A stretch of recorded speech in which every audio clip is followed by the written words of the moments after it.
Welcome to the Joy of Cruising podcast with your host, award-winning author Paul C. Thornton, a weekly conversation with the amazing cruisers featured in the Joy of Cruising books, comprised of The Joy of Cruising, Cruising Interrupted, new release, The Joy of Cruising Again, as well as other fun, informative global cruise personalities. It's the next best thing to cruising, hearing about cruising from the unique and diverse perspectives of Paul's amazing guests. If you hear about a cruise that interests you, book it at www.thejoyofacation.com or enter to win a free cruise for two. Again, www.thejoyofacation.com. We really appreciate your feedback, so leave us a text. Paul can't reply, but he may read your text on the air.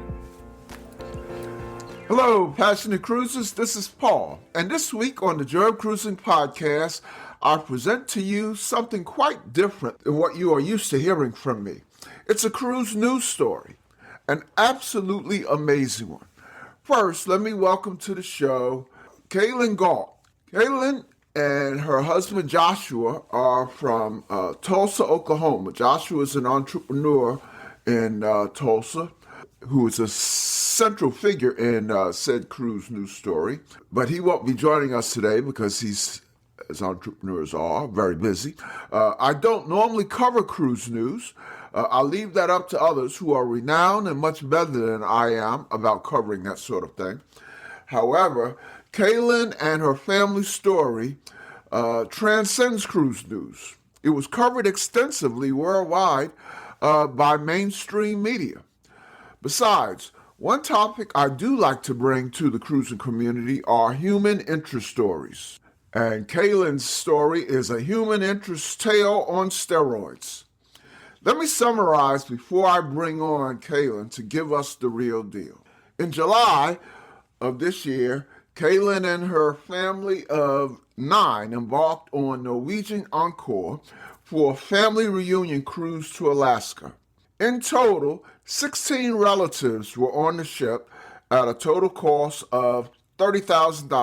Cailyn and her immediate family, husband Joshua, 6 children, and 78-year-old mom Sharon, went on an excursion, which I'm sure many of you who have cruised to Alaska recall fondly, a lumberjack show in Ketchikan. Cailyn and family did the right thing in that they chose an excursion offered by the cruise line.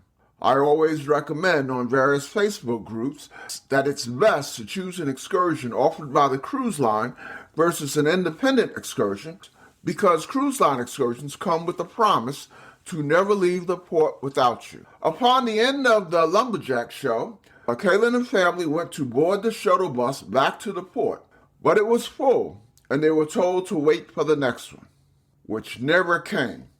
After a panic call, a van was dispatched to pick them up, but by the time they got them back to the port, Cailyn and family watched the Encore sail off with their passports, clothes, and prescription medications on board. Over the ensuing several days, they had to piece together a series of flights, hotel stays, or overnight airport stays, and of course meals en route to Tulsa. Oh yeah, while their Alaska souvenirs were left on the ship, they did manage to bring something home with them, COVID, for several family members. Wow, I hurt even reporting this. Imagine the hurt felt by the family members left behind. But it gets worse. NCL fined those left behind nearly $1,000 each due to some technicality regarding U.S. Customs and Border Patrol fees, which was charged immediately to their credit cards. By the way, the same credit cards that would be used to finance their trek back to Tulsa. Cailyn is here to share the ordeal in her own words as well as talk about the aftermath.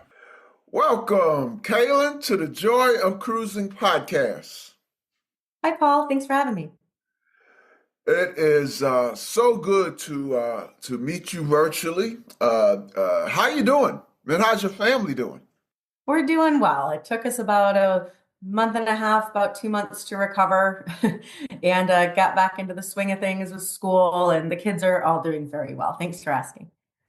I know Joshua, your husband is busy. I mentioned to the listeners in the introduction, Joshua's an entrepreneur, and entrepreneurs are, I've been one, and I know they're busy 24 hours a day, seemingly.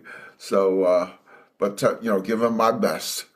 I will. He is our Superman for sure. And when this whole thing happened, he had started a business about 11 months prior. So he's worked really hard to get it back together. Yeah, yeah. Well, before we talk about what I have referred to as your Alaskan nightmare, uh, tell our listeners about yourselves, your family, and you in general, where you're from, where you live, anything you would like to share. Well, we are a large family. We have 5 children with us full time, and then we have my stepdaughter Ava, who lives in Arizona, and then comes and spends summers with us, and we get her whenever we can have her. And yeah, we're an active family. Our kids are 5, 6, 7, 8, 11, and 15. So it's always something going on, and this was no different. And your stepdaughter, who you have occasionally, she was on the cruise too, right? Absolutely. Yeah. Yeah. She comes on the vacations and whenever we go do something fun. And this was actually put together by my mother, which was really special. So we wanted to make sure she was Your involved for mom, sure. Sharon, right? Okay. Okay. Yep. Mhm. So, I went to Alaska with my wife for the first time last year. Uh, we loved it. It must have been nice. I'm talking about in leading up to the trip. It must have been nice going for a family reunion of 16. Talk about how the trip came together. Yeah, well, my mom is an avid cruiser. She loves cruising, and obviously, she loves her kids and her family. So, her dream was to kind of combine the two and create a wonderful trip with great memories with her grandchildren and her children. And we live in my family lives in Michigan, and Josh and I and the kids all live in Oklahoma. So we don't get to see each other very often. So that was kind of the whole idea behind it. And then she also wanted the kids to see the glaciers, before they melted. So lots of different reasons. We were all really excited. It was a really nice, she had planned it for like a year, almost a year and a half, I think. So we were all really looking forward to it. Tons of preparation, of course, to get, kids clothing for opposite seasons. And it took a lot leading up to the trip to get ready for it. But we were all so excited. And this was my third time to Alaska, my first cruise, but my third time to Oh, Alaska. wow. So, yeah, it's beautiful. I mean, how can you not be excited about going, Yeah, yeah, we loved it. We don't typically go back to a destination. We never go on the same cruise ship twice, and we don't typically go back to a destination. We have, but we try not to because there's so much to see out there. But Alaska's one of those places where we vowed before while we were on the plane coming home, we were going to come back. Uh, uh, and I learned that my wife, which I never would have guessed this, is she mentioned on the plane coming back she wants to take a helicopter excursion.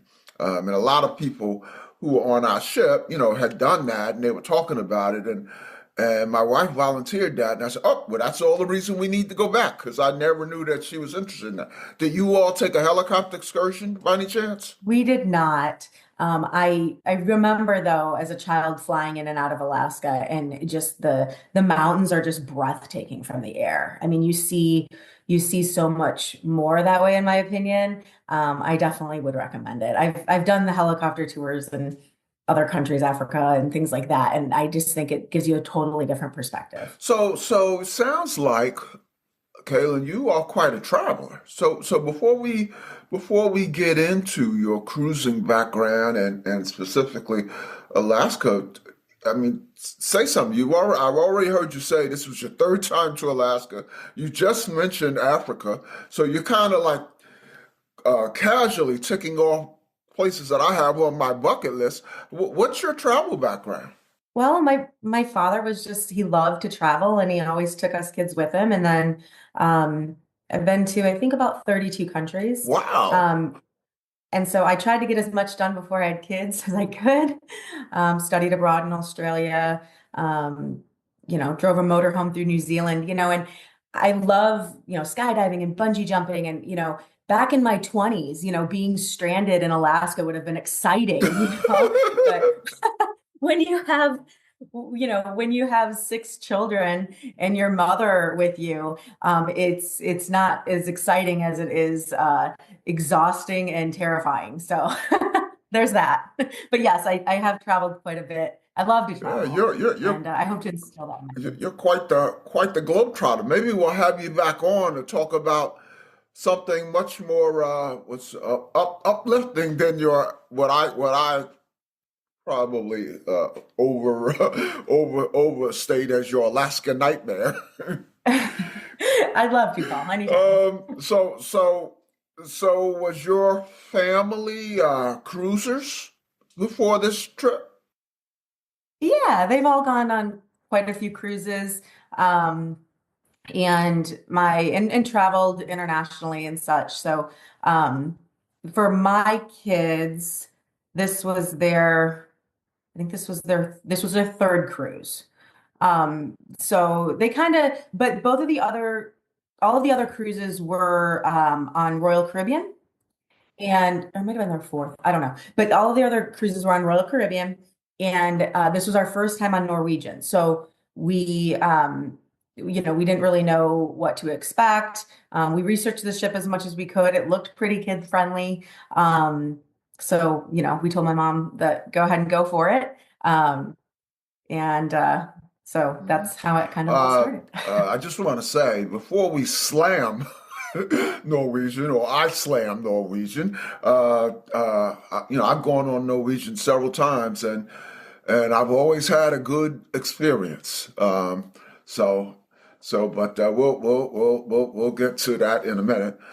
So when and what ship was your first cruise?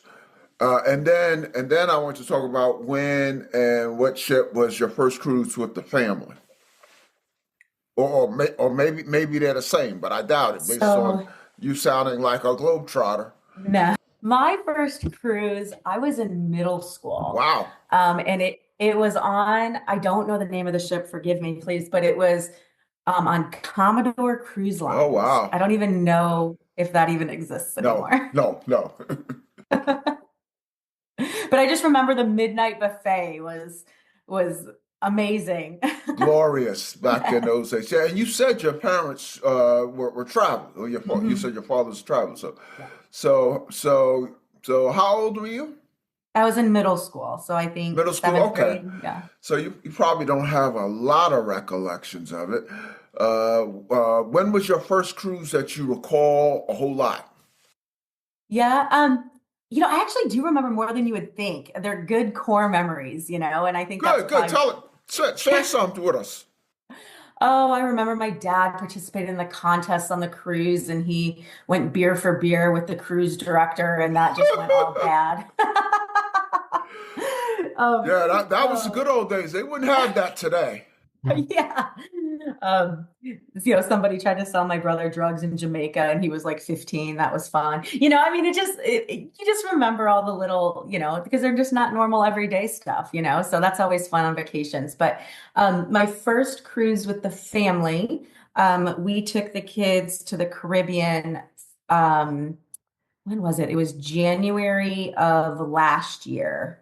And we took them to Grand Cayman, and we did Stingray City, Coco Cay, a couple other ports too. I can't remember, but we had a great time, and they did wonderful. And Royal Caribbean was super kid friendly, and so we thought we could handle this. Now with a large family like that, were you a little anxious about any of the kids getting seasick? We weren't worried about the seasickness. We take stuff with us, and my mom, she was a nurse for 40 years, so she always comes very prepared. Um, So but she was we on that. were, Was she was on that trip too? Oh, yes, okay, okay. yes. And she travels Norwegian all the time. In fact, she was on the Norwegian cruise line that left the folks stranded in, I think it was Principe, off the coast of Africa. Oh, that was Um, Norwegian too. yeah, Now that was that was the, kind of close to around the same time as yours, wasn't it? I think it was about a year Okay, okay. before. Because I Yeah. vaguely remember that story, but I didn't Mhm. connect. I wish I had of. I didn't connect that that also was Norwegian. Yeah. And that's why she was so adamant that we book our excursions through Norwegian, is because she was on, I think that was the Dawn, the Norwegian Dawn. And she was on that ship, and all of that ensued, when those passengers were left. And so that's why she was so insistent, you have to book your excursions through Norwegian, which we were fine with. I was like, well, they have this NCL promise. You book through them, you won't get left Yep, behind, yep, yep. right? And it's funny. I participate on a lot of Facebook and just internet forums, cruise groups, and I always find myself probably sounds like I'm lecturing, but I always lecture new cruises. Book your excursions through the cruise line. They'll never leave you. They'll never leave you. And then your story came up, and now people can kind of throw your story in my face. Well, on your podcast, you had someone that they left, but we'll talk about that in a minute. So your mom kind of picked Norwegian. Because she's been exclusive to Okay, Norwegian for okay. And as I years. said, I've gone on Norwegian several times and always had a good experience. So that was your first cruise with the kids. What was next with the kids? We'll be right back.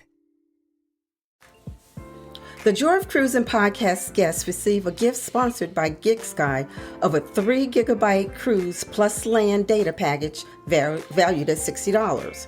Relying on ship Wi-Fi is slow, unsecure, and sometimes not available.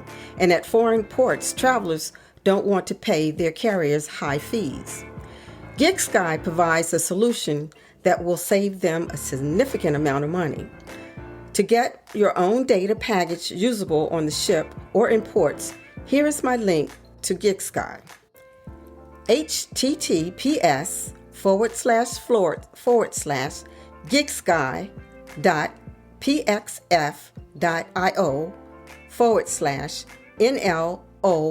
https://gigsky.pxf.io/NLOXOR. This can be found in the show notes below. For a 10% discount, use the code Joy of Cruising.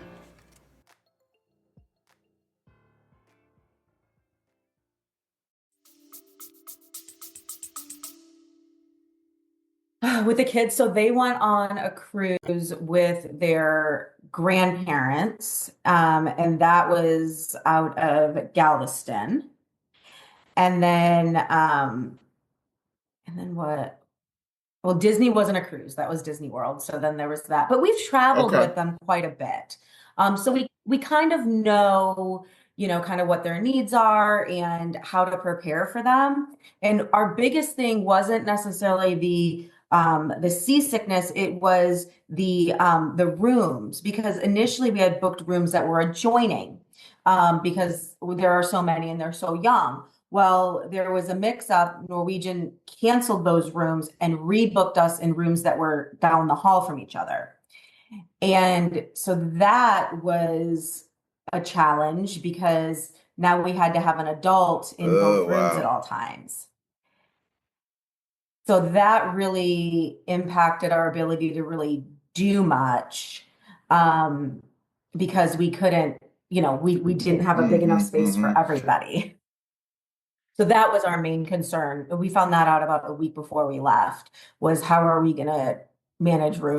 Let's talk about the Norwegian cruise, the fateful Norwegian cruise. How was the cruise? Well, tell us about the days that you had on the cruise ship leading up to the fateful lumberjack excursion. How was it going so far? Yeah, we did in Skagway, we did the White Pass Trail or White Pass train Yes, ride. we did. We Incredible. we we did that. I sometimes I use that now when people ask on Facebook, "What was your favorite? What's your favorite excursion?" You Yeah. know, that's right up there with our favorites of all time. We love that. I mean, absolutely breathtaking. And that was wonderful. I got to spend some time with my niece and my nephews, and so that was really fun. That was part of the 16. The your Yes. niece and nephews. Okay, okay, Yes. The on the encore, it was the dining was very, very packed. So we never not once were we ever able to eat together, which was kind of disappointing because we're really looking forward to that. But the ship was just really busy. And what they did was they took on the encore, they took the other eating area and they turned it into like an observation area. So the eating was very congested. So we ended up eating a lot in our rooms, to be honest with really. you. Yeah, because we couldn't seat everybody together, and with so many kids and bumping into people constantly and down there, it was more hassle than it was worth. But the So room this was service was this great. was like the main dining room setup. Mhm. I think it was called the Okay, so Garden on Encore. I don't remember. okay, did you, I suspect that you guys use the buffet a lot, or not necessarily. We tried, but it was so busy, and then even so, you couldn't get the most of the tables because it's Norwegian traditionally hasn't been for kids, right? And so most of the tables are for twos and fours, Okay, and so with a group that big, it was definitely a challenge. okay. Did the White Pass Railroad? What did you do other excursions before the lumberjack? I think that was the only one that we did. Let me think. Oh, in Juneau, we got off for a couple hours, had a nice lunch, walked around and, then hop back on the ship. That was a nice little stop. Nothing, we weren't there for very long, so Juno's. Let's see, Juno. What's in Juno? Did you go to Tracy's Crab Shack? I don't remember. Maybe it was Yes, excellent. that a lot of people go to Tracy's in Juneau. I made the mistake. I booked an excursion. I can't remember. Oh, Mendenhall Glacier. I'm pretty sure that was Juneau. I should get my facts straight before I say these things, but I'm pretty sure that in Juneau we went to Mendenhall Glacier where you could almost walk up and Yeah. touch, not touch, but be within, get very close to the glacier. Uh, but the mistake that we made, in retrospect, the mistake that we made, we did on the tour to see the glacier. There also was a salmon bake, Mm. after the glacier, and so we were so stuffed after the salmon bake that we didn't go to Tracy's, and everybody goes to Tracy's in Juneau. Um, but that's why I asked you if you went to Tracy's for crab legs. Okay, so I will tell you, my 6-year-old did eat some pretty amazing crab legs, and that's her favorite food. So 6 years old. she was thrilled. Wow, I'm 6 years old. I didn't know what crab legs were. I'm telling you, yeah, that's what she wanted for her birthday dinner. And I was like, we're not having crab legs for your birthday dinner, but yeah, you can get some in Alaska. um, okay, so far so good. That's two great stops. How many Yeah, days were you in to the cruise before? Let's just say the lumberjack show was in Ketchikan, right? it was in Ketchikan. Yeah. And then it was Ketchikan. And then we were going to stop in Victoria very, very shortly to meet the international regulation, and then head back to Seattle. So it was toward the end. We were 2 stops down, 2 more to go. And that's when we docked in Ketchikan.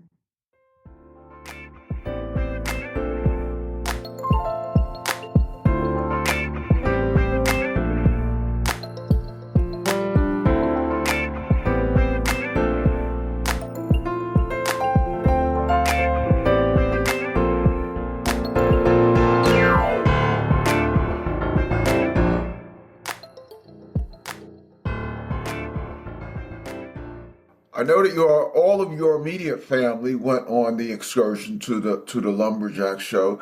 Did the others, your extended family, did they stay on the ship, or were they there too?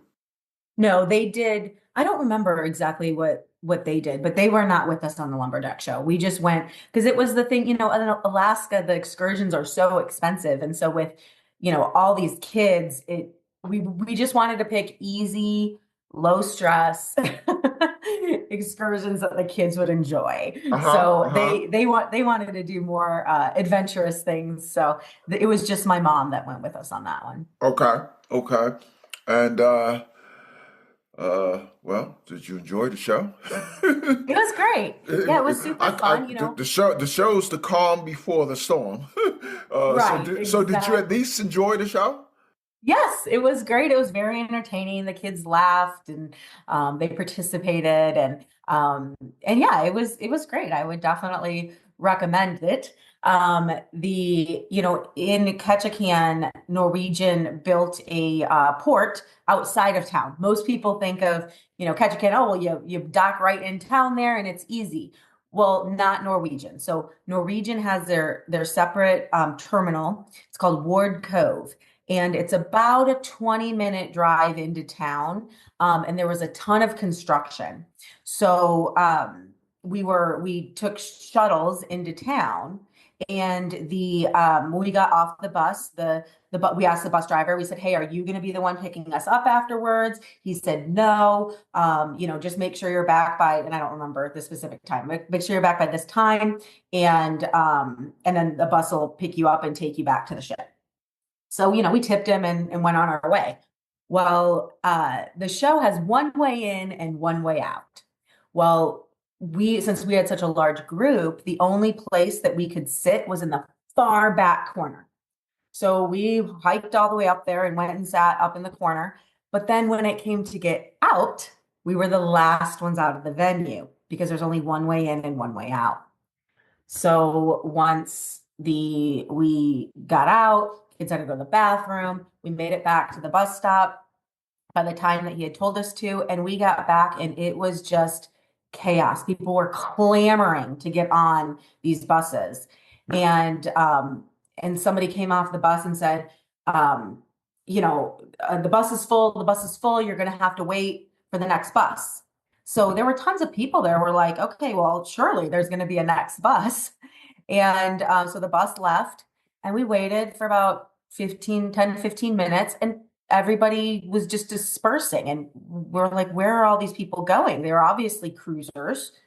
And what ended up happening was those were Regent passengers. Their ship wasn't set to leave until I think 5-ish. And the Norwegian cruise was set to leave um, at 1:15, I think. I think. And so what happened was there were the excursion company, the Ward Cove Dot Group, who sold the tickets who manage it for NCL. They um they gave tickets, but the tickets didn't have any distinguishing information on it. It didn't have the name of the cruise ship that you were on. It didn't have the departure time. It didn't have, and anything that would tell them that you were on the right shuttle or the right bus. And so what happened was there were Regent passengers that were wanting to get back to their ship early. And so they ended up taking seats on the bus, and we got Wow, left behind. wow. So so so you tried to get on the bus. The bus was full. Don't worry, another one's coming. And then you said another one, it didn't come. So so so Didn't so come. so take us from there. Okay. So about 1 o'clock, um, I I was like, there's no bus coming, and we can't get a taxi because we can't split up, because we have too many kids. And so how do we get transportation for 9 quickly back? I called the Port Authority and let them know and asked them to please contact the ship and let them know we were on an NCL excursion. Another bus was supposed to be coming for us. It never came. And so we're stranded. And so she called the ship and told them that, and then sent a bus for us. So once we got in the bus, we were headed back to the cove, and that's when we got word that they decided to go ahead and leave. We were about Wow. 10 minutes away. What? How, tell me your feelings when you got that word. I mean, what?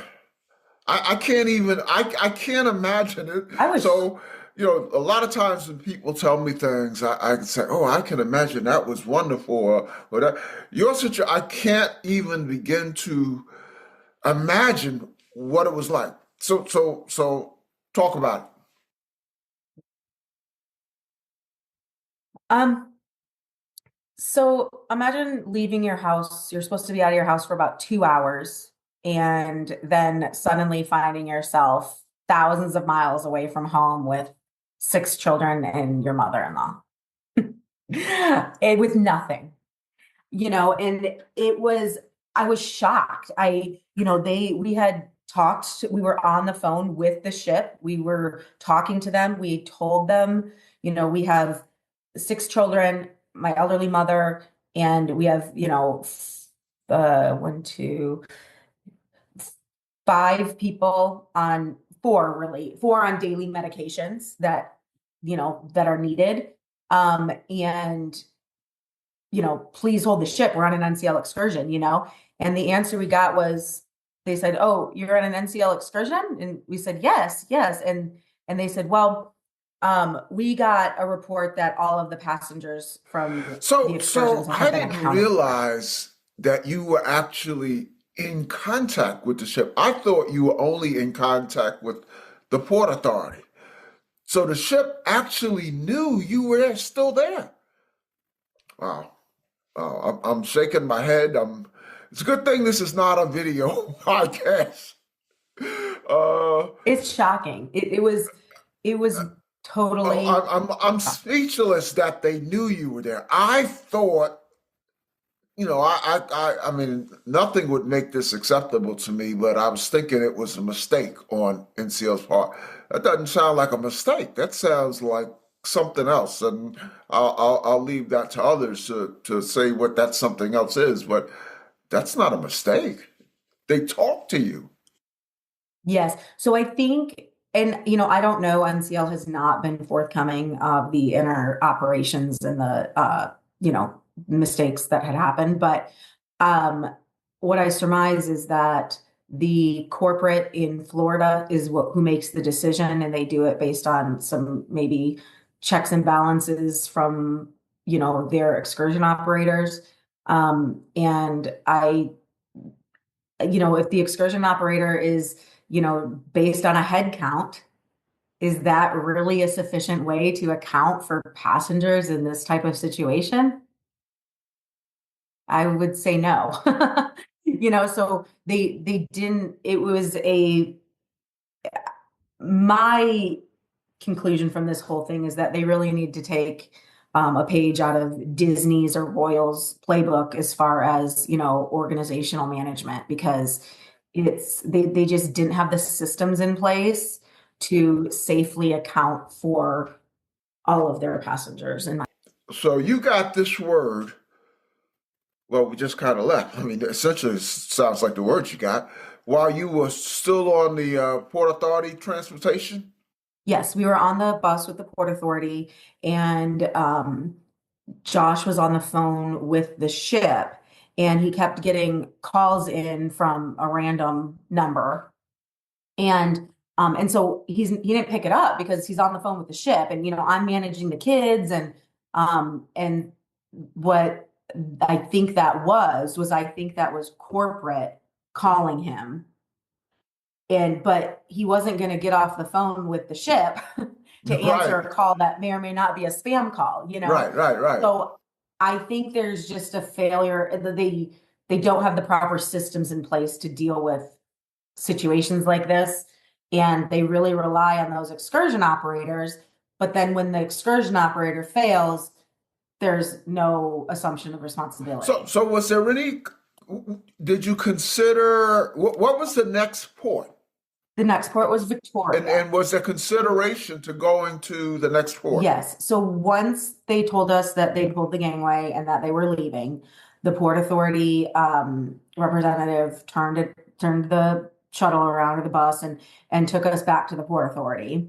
And when we got there, she handed us a piece of paper saying that everybody was going to be fined $971 for the Passenger Service Vessel Act, for not hitting a foreign port on our itinerary, because up until that point we hadn't been to Canada. So I was a little bit before. So let me stop you.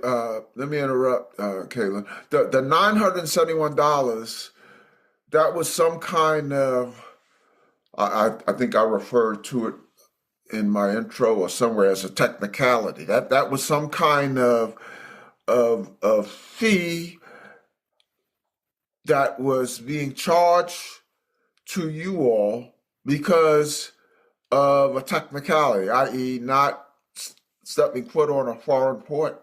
Yeah, it's an old antiquated law in the maritime law that from what I've read, it was to encourage U.S. shipbuilding after World War I and discourage foreign ships.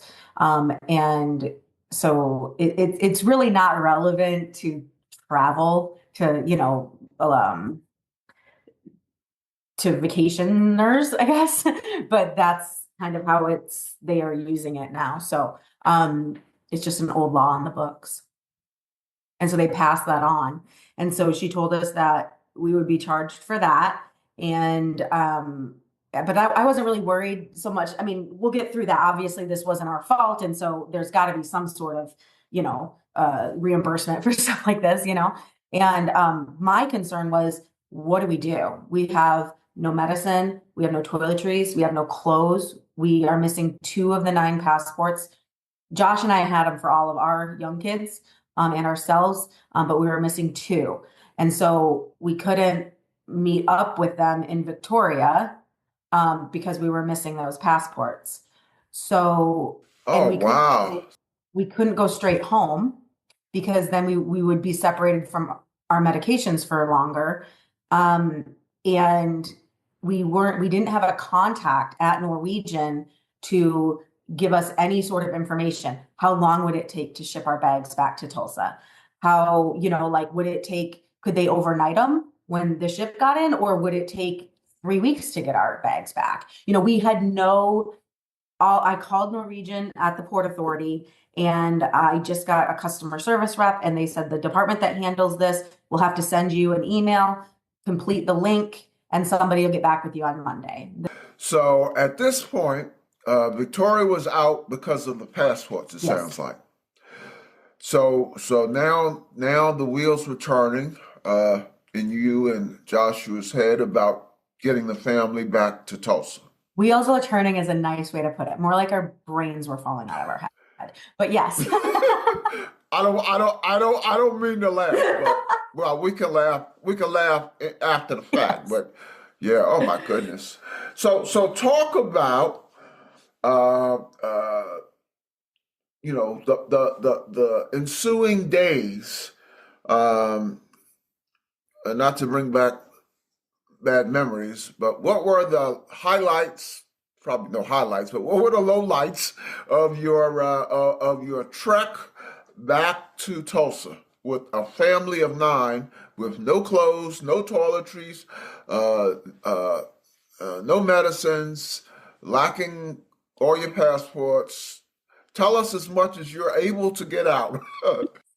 Unless you go through it, I would just think to myself, oh, it was a bad vacation, a different adventure, get over it, But there are so many little things that you just don't think about. No, I already know. There's no, oh, get over it. No, we're long past the, oh, get over it stage. So, once you get past the initial, disappointment and shock, you immediately go into food, shelter, clothing, like your immediate needs. One of our children is an eloper, so we had to find a sedative basically on the island to make sure that he was safe. And that also meant that my husband had to carry him most of the time. So um, I have a bad back. That made things challenging. We were able to get flights to Seattle because it's very challenging to find 9 seats on a plane in short order, and very expensive.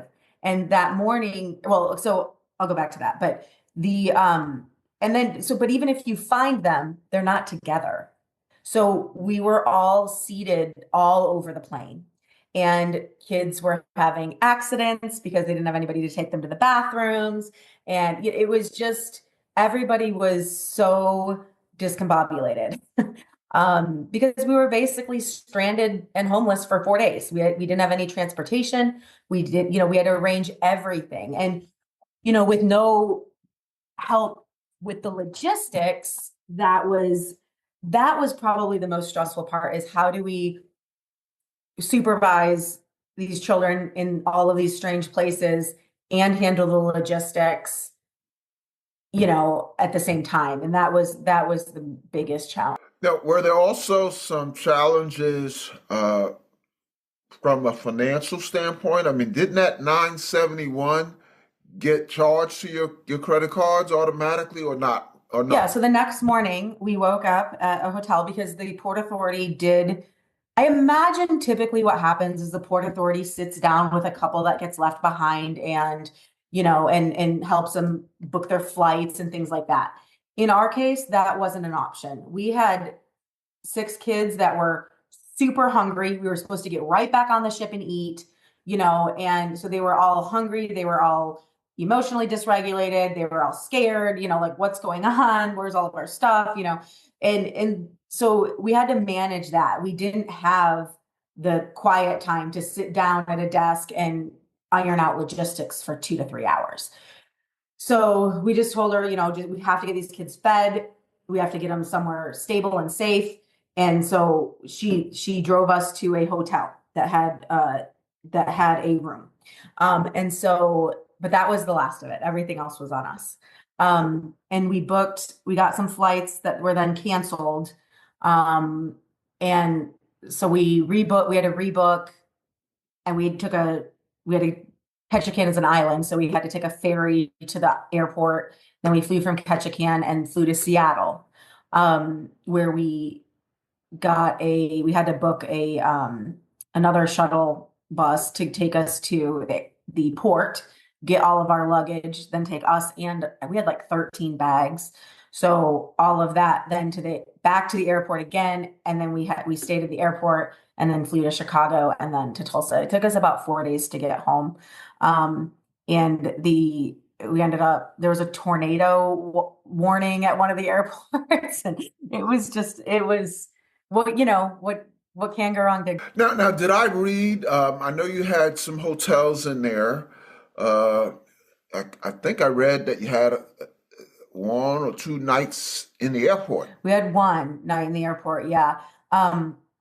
Back to your question though about the charges. When we woke up at that hotel the next morning, they had charged our cards about $8,800 in those fines. So then on top of that, we also had to rely on, we had to spend another about 10,000 to get home. So we're tying up $20,000 of credit line in 24 hours. And thankfully we were able to do that. But that, if we weren't able to do that, I don't know what we would have. I'm surprised the credit card company didn't contact you about, some mysterious charging activity, because that was plenty of mysterious charging activity for someone who's just looking at it from a distance and not knowing what your circumstances Yeah, were. we did have to contact them to let them know. But Oh, okay. there were just a lot of factors that were, going into it. And it just led, it was very stressful. The kids, they did the best they could, and, we just pushed through it. But what I think really would have made a difference, and this is the feedback that I gave to Norwegian, was to have a liaison, that just a one single point of contact that could help with logistics and the financial burden of coming up with $20,000 overnight.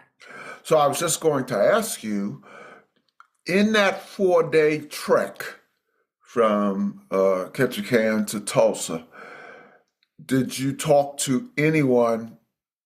What was the peer the last time you talked to anyone from Norwegian?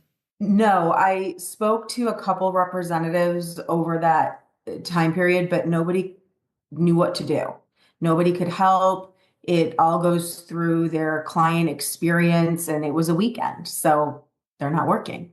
And, just once again, it goes back to having the systems in place to care for passengers that are in,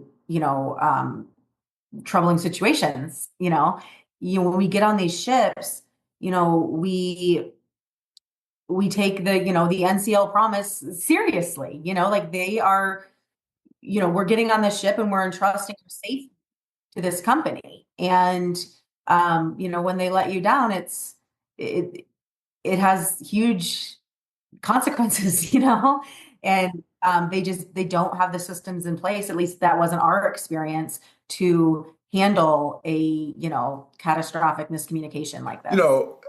Having worked in big corporate at times in my life, you would have thought that it would have occurred to someone. I know this sounds a little insensitive what's most important is how you guys feel and caring and all that. But from a corporate perspective, from a CYA perspective, they should have known that this was going to become, which brought it to my attention, worldwide news. I saw you guys on, maybe it wasn't television, but when this was happening in real time, I was covering it. I had no idea that someday we would get to talk. I was just covering it out of, one, it was a cruise story, but I also had my corporate hat on, and it's like, how could they not know that this was going to blow up? I have a kind of a collage I made to promote this episode, and it's a collage of headlines from around the world. Not cruise sites, but news. Traditional news sites. Anyway, that's secondary to how you guys fared and how you felt. Let me ask you this: will you cruise again? Yeah, we leave next week. Oh, there you go. Well, I want to hear all about that. That's great to hear. I'll hear all about that when I'm going to ask you shortly about the future. My follow-up question. Well, I'm so glad to hear that answer. I love cruising. I'm passionate about cruising, and it's good to know that we haven't lost. The cruising community hasn't lost someone. Now, my follow-up question. We are leaving the kids behind, though. Okay. Well, I can understand that too. The follow-up question: will you cruise again on Norwegian? I never want to say never, but probably not. Okay. It was a pretty catastrophic failure, and I think, was it that they didn't know, or they didn't anticipate, or was it that they didn't care? I think that the issue, when you go and look back, they've been notified about the disorganization in Ketchikan for a very long time. If you look on the cruise blogs and stuff like that, people openly talk about it. They're cramming too many shows into their port times. It's disorganized. People are getting on the wrong buses. They're not, there's just a lot of people say, we were almost left because of the bus situation, so This is a known issue. And I feel like if they cared, they would fix it. It's very fixable. It's a systems issue, and but to date, to my knowledge, it hasn't been a priority for them. Here's a pretty simple question. Yes or no? Did you ever receive a formal apology? I don't feel like we did that was genuine. What is the NCL promise? Is it that they will help you with logistics if something does happen? No. Is it that you'll get a refund? No. Is it that, you won't be left behind? No. So what is it? And that's what, we were never really able to get to the bottom of. They said, send us your receipts. And we did, and they went through and nickeled and dimed everything and prorated some days. And it was very transactional. And that was that. Wow. Now, I do, correct me if I'm wrong. I did hear, or maybe I inferred, that what I call the technicality charge, that was wiped out, right? The Yes, so we did get 971. refunded for that. Okay. Yes. And that refund went back to our credit card. The reimbursement, that took a while. I think it was over a month. So we had to carry that on our cards for a while, but we did get reimbursed for our out-of-pocket expenses. But at the end of the day, there was so much more. It took us about a month and a half. Like, the kids didn't want to go to daycare. They didn't want to be left behind.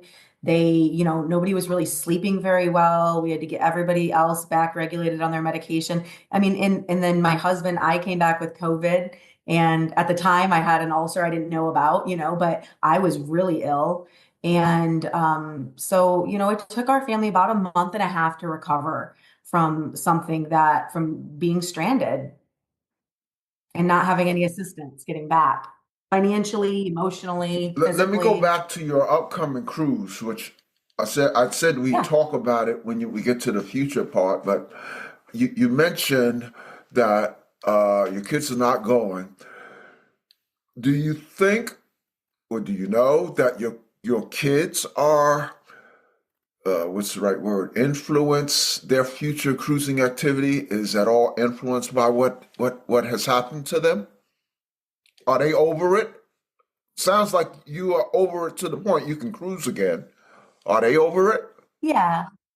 I think they will be. I think it's critical how we frame it for them, and that we frame it as a learning experience and something that, they are that much more knowledgeable about how this stuff works. They are more informed about the importance of taking their passports every time they get off the ship, taking their medications when they get off the ship. Also, too, we learned, and this is probably good for your listeners, is that if you don't take your passport off the ship, you have to leave it in your safe deposit box. One of the passports was in a backpack on a bed, and our medicines were in a Ziploc bag. And we asked them because when we got left, they went in our staterooms and they can only recover what is in your safe deposit box, because technically that is their space. So they couldn't grab the backpack with the passport because that wasn't in the safe deposit box. They couldn't grab the meds because that was not in the safe deposit box, but had or not safe deposit, the you know what I'm talking about, the not safe deposit box, what's it called? Safe. The safe, yes. So in the safe. So they will grab what is in the safe, and then when the like port pilot comes back, they bring it back to the Port Authority and they can give it to you. So we were able to recover my mother's passport, but not the other How passport. long was it before your other stuff arrived in Tulsa? So we ended up flying back to Seattle, and then getting our my brothers on the ship arranged, they packed up all of our stuff in our rooms for us. And then we had all of our luggage at the terminal. And so we picked up our luggage there, and then we had to take it to the airport. Well, at the airport, all of our stuff was just thrown in 13 random bags. Well, my mom was going to Michigan, Ava was going to Arizona, we were going to Oklahoma. So we were in the airport, we had all of our bags all laid out, and we were going through each bag, figuring out what belonged to who and where everything goes. And, that took a good maybe hour and a half. It was just one thing after another. Nothing, nothing was easy. It's a good thing, Cailyn, you don't get tension headaches, because that would have been one long headache from Alaska to Tulsa. It was a huge, our bodies aren't made to be like in that fight or flight mode, that fight mode for 4 days straight like that. It was a lot. Well, I tell you, I learned a lot from you. I have learned a lot from you, especially like, what they can touch and what they can't. It needs to be in the safe. And, I thought I knew it all. I've been cruising for 40 years, but I just learned a lot. And I'll be honest with you, and I suspect, I don't know, I say most, maybe that would be presumptuous on my part. A lot of us listening, we don't take our passports off on excursions. Especially domestic. I mean, we're in the US. Yeah, we take now you're right. You're right. I guess probably if we did an excursion, I don't know though. We've done a lot of cruising at international ports, and I can't say we've taken our passports on every excursion. We always obviously have to take ID and credit cards so we can buy those expensive souvenirs. But I know that we don't put passports in the safe. Wow. So And so much to it learn. could be anything. You could, trip and fall and break your ankle and be at the hospital. Anything can happen. And when you think about the clientele, thankfully, that go on these cruises, thankfully, nobody was on life-dependent cardiac medicine or, something like that. Because, when you're thinking about going on vacation and when you are on vacation, your passports and your medications are important, but they're not urgent. And when you get stranded, that is Yeah, everything. yeah. I definitely will think about things differently as I pack for my next cruise. I just got back from a cruise just this weekend, so How oh, was it? it's great. It's great. I'm one of those guys. Never had a bad cruise, and I can relate when I hear other people say never had a bad cruise. In your situation, well, that one I wouldn't be able to say that. No matter how much good was involved, nothing could compensate for what you all had to deal with. Let me ask you this. One question I forgot to ask. You had other family on the cruise ship. I guess they knew right away that you weren't on the ship. I mean, you weren't in contact with them at all, were you? Or you were able to talk to them on the ship in those 4 days? Oh, okay, Yes. okay.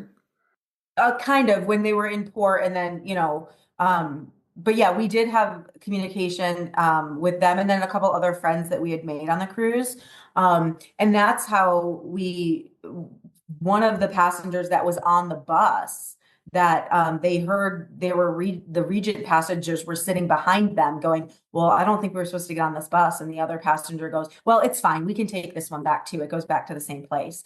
So we figured out pretty early on how it happened. And that's why for us, it was, this was a failure in systems. And if they had even just a scanner to scan, C passes in and out, that, there's your solution. I mean, there are solutions for this, and they just need to be willing to invest the money into it, whether that be, Ward Cove Dock Group or Norwegian. but they should have a standard of, systems that they require for, excursion operators to ensure that their passengers are safe and not stranded. And then, when that unfortunate does happen, because mistakes happen, people get their communications crossed and, whatever, but there needs to be some accountability and responsibility to make it right. So that, because it could have been, if my mom had been on cardiac meds, this could have been a life and death situation for her. I said that I read your story in several media, and I told you I put together that collage that I kind of used to promote this episode. And so it just kind of talked about you. I don't remember. It's been a while. I can't remember every article I read. Did anyone talk directly to you from the media, either electronic media or the newspapers, or they just wrote about you like, in third party? Yeah, so there was a local reporter that reached out to us, and we did a Zoom call with him. And then we were just getting bombarded. So, we did what we could, but we were really just trying to put the pieces back together. And I remember I did the Good Morning America interview, and I was pretty much, she asked me the first question she asked, and I felt like I was prepared. I was like, okay, I can do this. Mind you, I had COVID and I was exhausted and all the things. But first question she asked me, she goes, as a mom, what did this feel like? And I just froze. I couldn't do it. And that was the interview for me. And then, so Josh ended up doing it. Just that, like, as a mom, to be like without essentials with your kids for 4 days. I mean, that's hard. Your kids are fully relying on you, and you don't even know how you're going to get yourself out of this pickle. I suspect there were some tears shed. I'm not going to ask who shed them, but I suspect there were some tears. All of us. Okay. I got contacted by like Inside Edition and but we just couldn't do them all. And when I froze up, I was like, oh gosh, I can't do this. It really kind of messed with me, like I wasn't sleeping at night. I would have never thought that it would mess with you mentally that bad. Well, you don't look like you. I mean, we're fine on this podcast. Have you? Yeah. Well, I can reflect on it now that we're okay.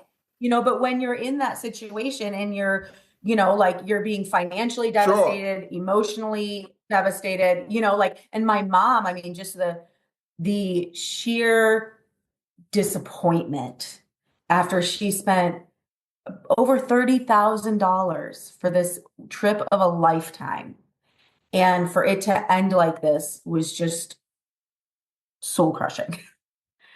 Because we're not going to be able to do this ever again, probably. It was a once in a lifetime trip, and it's just so tragic that this is how. Has your mom cruised again, or will she cruise again?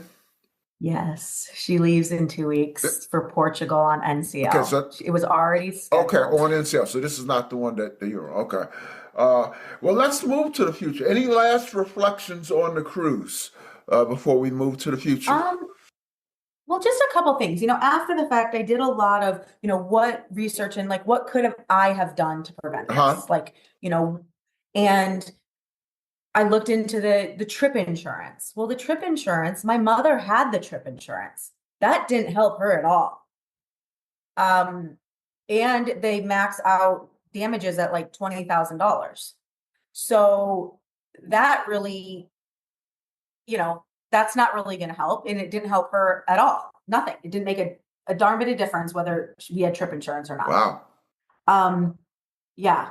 So that was kind of disappointing. That was kind of an eye-opener. Did she, if you don't mind me asking, did she buy the insurance through NCL? Yes. Mm-hmm. Well, listeners, another thing that I say online as a so-called expert, although I was wrong about always take the excursion with the cruise line, I do say, first of all, I'm very big on insurance, and this is from a guy who used to never get insurance. But I've grown and gained more insight. So I'm big on insurance, but I'm not big on people buying insurance from the cruise line, because they're it's going to be constructed in such a order. The contract, the process is constructed in a way to favor them. I mean, buy insurance Exactly. from an insurance provider. Um, but that's That's exactly right. And so we do it through a private party now too. But yeah, it didn't make any difference. The other thing is that when you get into international waters on these cruises, it's a whole another animal, because even if you have something catastrophic that happens, maritime law has caps on what on damages, and there's really the caps on the damages are so low that it discourages attorneys from pursuing claims, because in order to do an international investigation like that, the time and money that you have to put out to go talk to witnesses and do things like that, it's cost prohibitive. And then if you have, like, let's say someone falls in the lights are not brought up in the theater, someone falls and breaks their arm, okay, and they're left off the coast of Italy in a dirty Italian hospital, and then they get an infection, and then they come home and they have $300,000 of medical bills. No attorney is going to take that case because there's not enough money in it for them. And so it just becomes you're really on your own. And for me, for the most part, I've always booked excursions to the cruise line. Ironically enough, this situation, I kind of would rather rely on my own prowess to get back to the ship, because had we been able to do it ourselves, we would have done our activities earlier in the day, not had to wait until the very, very end, and had enough time to get back. And so, it's not what happened to us. Definitely, I don't think it's a rare occasion. It's not, it's not the norm for sure. There are hundreds of thousands of cruise passengers every day, and they get where they're going. But when it does happen, it's pretty devastating. last question on this cruise. Not asking for details or anything, any specifics, but just is this matter closed? I think so. Okay. We've Okay. chosen to, move on. And, Okay. I really hope that Norwegian can learn from it. We learned a lot, so hopefully we'll be more informed and better, safer travelers going forward, but I really hope that they can, learn from it and hopefully get the right systems in place so that it doesn't happen again. It was kind of the perfect storm, and we were caught right in the middle of it. Well, I'm glad that I gave you a platform to give your side of the story, and I wish you all the best, and so glad that you're cruising again. So let's talk about that. What do you have booked? So we are going with my best friend from college and her husband, and we are going on Royal, and it is, oh gosh, I don't even remember the name of the ship right now. But we're leaving out of Fort Lauderdale and going to Curacao, Coco Cay, and Aruba. I just got back from Aruba. I was mentioning to you, I just did a cruise, and yeah, we went to Aruba, loved it. Yes. And then Aruba, going full circle, Aruba, my first cruise, which was that Commodore cruise, was out of New Orleans, and when I was in middle school, and we actually went to Aruba. So I'll be I'll be going back, although that was so long ago. I'm sure things have changed. Do you have any recommendations? Eagle Beach, which, according to the tour guide, I don't know how much of this was hyperbole, but she said it was the top beach in the Caribbean and the third top beach in the world. So, Wow. so if nothing else, go to Eagle Beach. You know, Eagle Beach? Eagle Beach. Okay. We have 4 sea days on this cruise, so that'll be interesting. It'll be good to relax, I think, though, because sometimes port days are pretty stressful. So I like sea days. I do too. I'm looking forward to it. I know you love your kids, but it'd be nice to relax from away from the kids. So, Very much so. We are very much looking forward to it. have anything else booked? Anything else booked? Yeah, it could be land trip even. Were any other travel booked or not yet? You know, we after this whole experience, I may have overcorrected a little bit and decided, you know what? We just need to stay home and make our home our vacation spot. So did a few things around the house and we're going to build, instead of going somewhere, we're going to build the kids a little Ninja Warrior course in the backyard. Instead of going on Okay, another vacation over Christmas. So, very we're good, just very good. we're trying to, just do things that can accommodate our family dynamic at this in this phase of life. Hmm. And adventure's good, Hmm. and Hmm. there will be plenty of years for adventure, but they're still a little young, and I think we've had our share of adventure for a couple of years. A little while, yeah, yeah. What about do you have a cruising or travel bucket list? Is there some place that you really want to get to someday and it's in your mind to get there? Yeah, it's for me, it's more like what do I really want my husband to go see? He hasn't traveled as much as I have, so um, I would, yeah, it's hard to think about that though when you're in the thick of raising young children. Um, I would say I would love to get back to Africa. I loved Africa, and just the incredible animals and stuff like that is very, very cool. I've never done a cruise like a transatlantic or European. I'd love to get to Greece. But I don't know. I don't know. Cruising is so different than, on land and immersing yourself in the culture. So I think I think I may be leaning more towards that with the kids in the future, but we'll see. I tell you how much I envy you to be able to say, I would love to get back to Africa. Africa is like number one on my bucket list. It's Uh, incredible. and I'll look forward to the day I can say, I would love to go back. It was a great trip. We went at the one of our friends was a park ranger at Kruger, which is a I don't know, like a place where you go on safari. It's a national park, whatever, up in South Africa, northern part of South Africa. And so we did a self drive where we rented a vehicle and we just drove all through the park. And you just have to make sure you're in the camps at nighttime. And then they close the gates. And then all the animals are, outside, but you're kind of safe in this camp. And then you can do like night safaris and stuff like that. But we did 20 days in South Africa and Zambia and stayed at like the Royal Livingston, the like super nice places. We had the place that we stayed in Cape Town it's in all these magazines. It's beautiful. It's called Lion's View, I think, or Lion's Head in Cape Town. And we did that whole trip, 20 days in Africa with the airfare and 3 safaris. And it was like less than 10 grand. But that was a long time ago. That was back in 2011.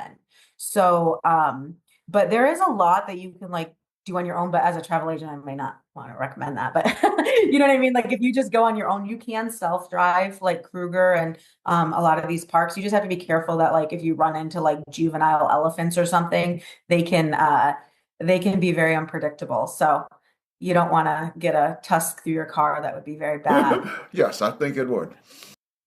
And the monkeys, they run around and try to steal your purse and I mean, it's just so foreign to us. You know what I mean? It's such an adventure. It's so cool. It's something that you can't get anywhere else. And the people are, their culture, especially in Zambia, they're so happy and grateful, and they just have this light about them that's fantastic. And it's just a wonderful Well, you're place. getting me excited, Cailyn. I got a couple of years though, so You'll get yep, there.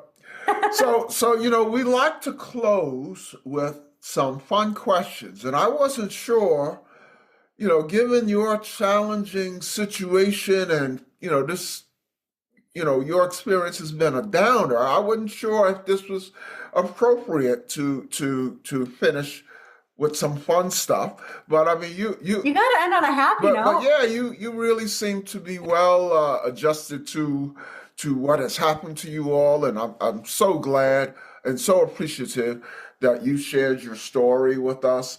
So I'm going to try to ask some of these questions, and you can participate how you feel. The first one's kind of an easy one.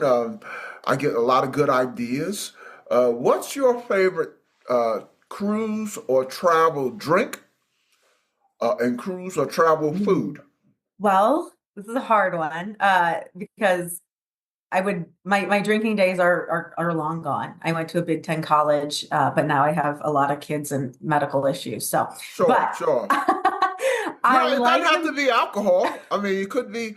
I'll tell you, my favorite drink on. Well, I did drink alcohol, but my favorite drink on this cruise I just finished, celebrity, was a chai latte.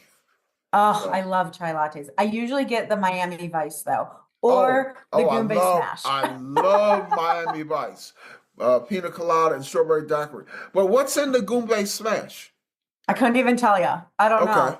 okay, Or a pina colada with a rum floater. okay, Those are okay. sometimes good, but I usually tap out about one drink a cruise at this point. Pretty Hmm. lame. How about food? Any special dish when you cruise? I love ethnic food, and my husband is a meat and potatoes guy. So I love going on cruises. Norwegian's food was actually phenomenal. It Hmm. was it was really good. That is one thing that I preferred over Royal actually was the food was very, very good. Did you hear that, Norwegian? We didn't drag you completely. Hey, I'll give credit where credit's due. But yeah, no, it was the food was excellent. And just the healthy options I was really impressed with too. Like now that, so many more people are going gluten free and that kind of stuff. It's and having gut issues, it's really helpful to have all of those healthy options. Other than so second question, other than the Alaska nightmare, and those are my words, not Cailyn's, but what's your most memorable or funniest or even most embarrassing cruise or travel experience? This whole Alaska thing, Paul, it was all over the place. You said it. Okay. I mean, it's not really what you want to be known for, but I guess if somebody had to do it, it was us. But no, I think it's really interesting because when you go through something like that and everybody, all the keyboard warriors, well, why don't you just do this? Well, why don't you just do this? And it's so easy from a, couch quarterback perspective. But when you're in the thick of it, it's very complex and there are so many little things that you wouldn't think would be a problem that that you have to deal with and having to do stuff so fast like that as you know owning businesses and things like that, that's one of the things that we're very accustomed to is solving problems and solving problems quickly. And and even so, I mean, we were maxed out. So that was hard to not feel like I could really conquer it and be okay. It's like it is all okay in the end, but that month and a half afterward was not okay. Now That was crazy. you mentioned keyboard warriors. I mean, did you? I suspect occasionally you get some comments, perhaps slamming you.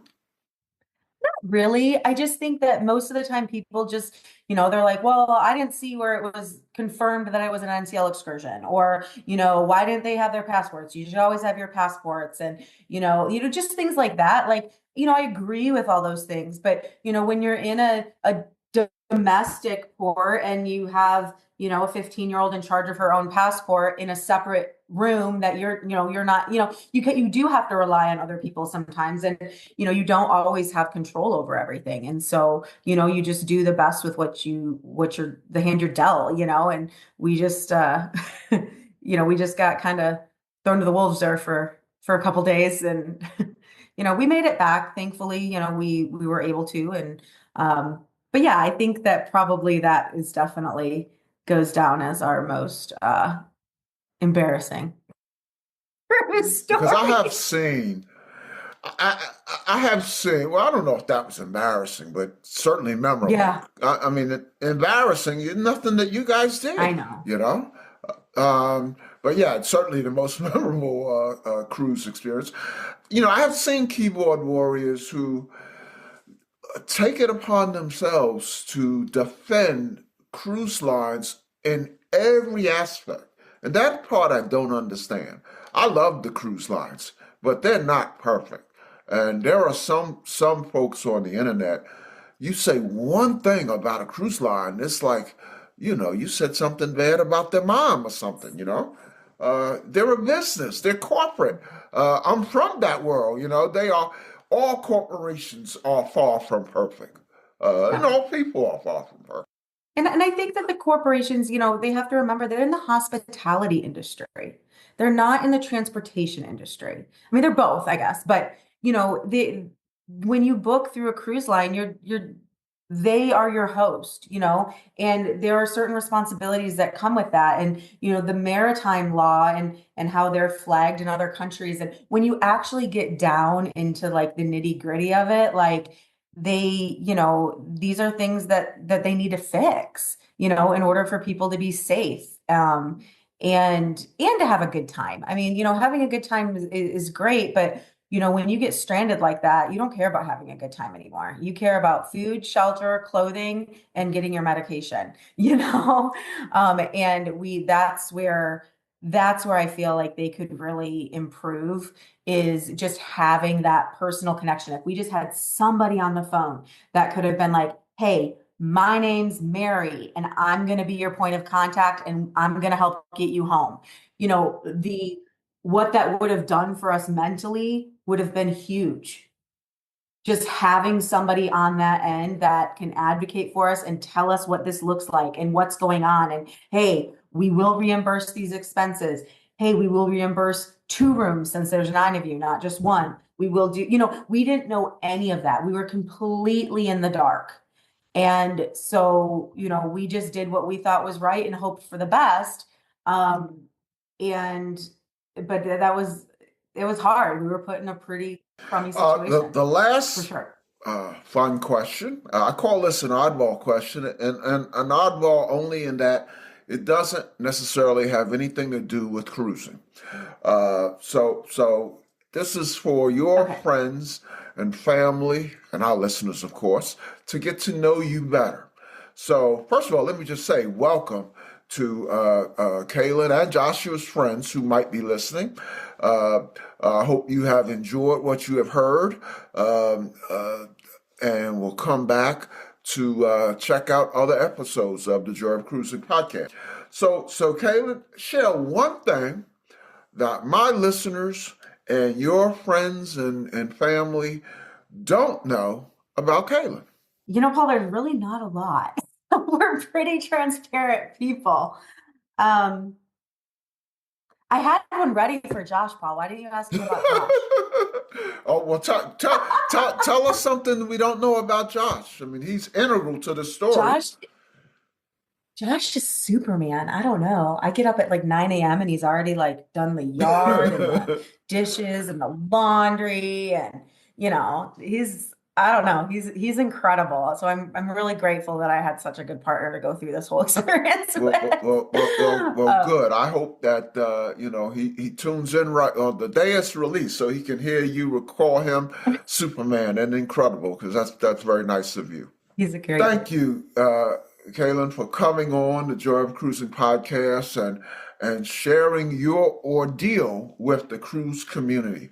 I would love to have you guys back, you and Joshua, to talk about something. Even though we tried to end on an up note, talk about something a lot more uplifting. Maybe after a couple of cruises, and we can just catch up on your cruises that you've done recently since Alaska. Because I really appreciate you opening up yourself to the world. So I thank you so much. And so let me just say, I don't know when. We'll pencil it in for maybe a year from now, but we'd like to have you back. And as I like to say to guests, I'll see you on the ocean. Sounds good. Thanks, Paul. We'd love to be back. We'll talk to you soon. The Joy of Cruising and Cruising Interrupted, each $16.99 plus shipping, and new release, The Joy of Cruising Again for $18.99, can be ordered at the link on thejoyofcruisingpodcast.com. For each of the 3 books, use the discount code Joy of Cruising Podcast and get $4 off. The Joy of Cruising books are also available at Amazon. Order the ebook at Amazon or your favorite online retailer. Stay in touch by joining the Joy of Cruising Podcast Facebook group or following the Joy of Cruising Podcast on Instagram. We're constantly adding new shows.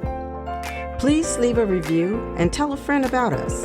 We hope you enjoyed this brief escape to the ocean. See you next week.